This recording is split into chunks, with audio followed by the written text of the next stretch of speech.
Hello दोस्तों, आप सब कैसे हैं? आशा करते ठीक होंगे। आज का कहानी है दिलचस्प कहानी। क्या चाहती है औरत?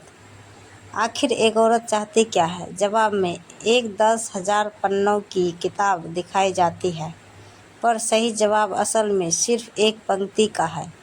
आप भी पढ़ें यह छोटी सी कहानी। राजा हर्षवर्धन युद्ध में हार गए। हथकड़ियों में जीते हुए पड़ोसी राजा के सम्मुख पेश किए गए।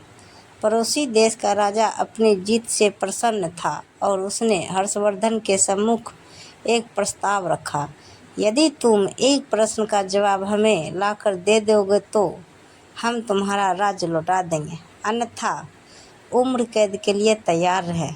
प्रश्न है, एक स्त्री को सचमुच क्या चाहिए होता है? इसके लिए तुम्हारे पास 1 महीने का समय है। हर्षवर्धन ने यह प्रस्ताव स्वीकार कर लिया। वे जगह जगह जाकर विदुषियों, विद्वानों और तमाम घरेलू स्त्रियों से लेकर नृत्यगणाओं, वेश्याओं, दासियों और रानियों, साध्वी सबसे मिले और जानना चाहा कि एक स्त्री को सचमुच क्या चाहिए होता है। किसी ने सोना, किसी ने चांदी, किसी ने हीरे जवाहरात, किसी ने प्रेम प्यार, किसी ने बेटा, पति, पिता और परिवार, तो किसी ने राजपाट और संन्यास की बातें की। मगर हर्षवर्धन को संतोष ना हुआ। महीना बीतने को आया और हर्षवर्धन को कोई संतोषजनक जवाब नहीं मिला। किसी ने सुझाया कि दूर देश में एक जादूगरनी रहती है, उसके पास हर चीज़ का जवाब होता है। शायद उसके पास इस प्रश्न का भी जवाब हो। हर्षवर्धन अपने मित्र सिद्धराज के साथ जादूगरनी के पास गए और अपना प्रश्न दोहराया। जादूगरनी ने हर्षवर्धन के मित्र की ओर देखते हुए कहा, मैं आपको सही उत्तर बताऊंगी, परंतु इसके एवज में आपके मित्र को मुझसे शादी करनी होगी। जादूगरनी बुढ़िया तो थी ही, बेहद बदसूरत थी।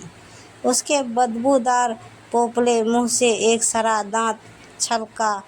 जब उसने अपनी कुटिल मुस्कुराहट हर्षवर्धन की ओर फेंकी, हर्षवर्धन ने अपने मित्र को परेशानी में नहीं डालने की खातिर मना कर दिया। सिद्धराज ने एक बात नहीं सुनी और अपने मित्र के जीवन की खातिर जादूगरनी से विवाह को तैयार हो गया। तब जादूगरनी ने उत्तर बताया, स्त्रियां स्वयं निर्णय लेने में आत्मनिर्भर बनना चाहती है। यह उत्तर हर्षवर्धन को कुछ जमा। पड़ोसी राज्य के राजा ने भी इसे स्वीकार कर लिया और उसने हर्षवर्धन को उसका राज्य लौटा दिया। इधर जादूगरनी से सिद्धराज का विवाह हो गया। जादूगरनी ने मधुरात्रि को अपने पति से कहा, चूँकि तुम्हारा हृदय पवित्र है और अपने मित्र के लिए तुमने कुर्बानी दी है, अतः मैं 24 घंटे में 12 घंटे तो रूपसी के रूप में रहूँगी और बाकी के 12 घंटे अपने सही रूप में बताओ तुम्हें क्या पसंद है। सिद्धराज ने कहा, प्रिय, यह निर्णय तुम्हें ही करना है। मैंने तुम्हें पत्नी के रूप में स्वीकार किया है और तुम्हारा हर रूप मुझे पसंद है। जादूगरनी यह सुनते ही रूपसी बन गई। उसने कहा, चूँकि तुमने निर्णय मुझ पर छोड़ दिया है तो मैं अब हमेशा इसी रूप में रहूँगी। दरअसल मेरा असली रूप ही यही है। बदसूरत बुढ़िया का रूप तो मैंने अपने आसपास से दुनिया के कुटिल लोगों को दूर करने के लिए धरा हुआ था। कथा का निष्कर्ष यह है कि सामाजिक व्यवस्था ने औरत को परतंत्र बना दिया है, पर मानसिक रूप से कोई भी महिला परतंत्र नहीं है। इसलिए जो लोग पत्नी को घर की मालकिन बना देते हैं वे अक्सर सुखी देखे जाते हैं। आप उसे मालकिन भले ही ना बनाएं, पर उसकी ज़िंदगी के एक हिस्से को उस मुक्त कर दें। उसे उस हिस्से से जुड़े निर्णय स्वयं लेने दें। तो ये कहानी आपको सुनने में कैसा लगा हमें कमेंट में बताएं।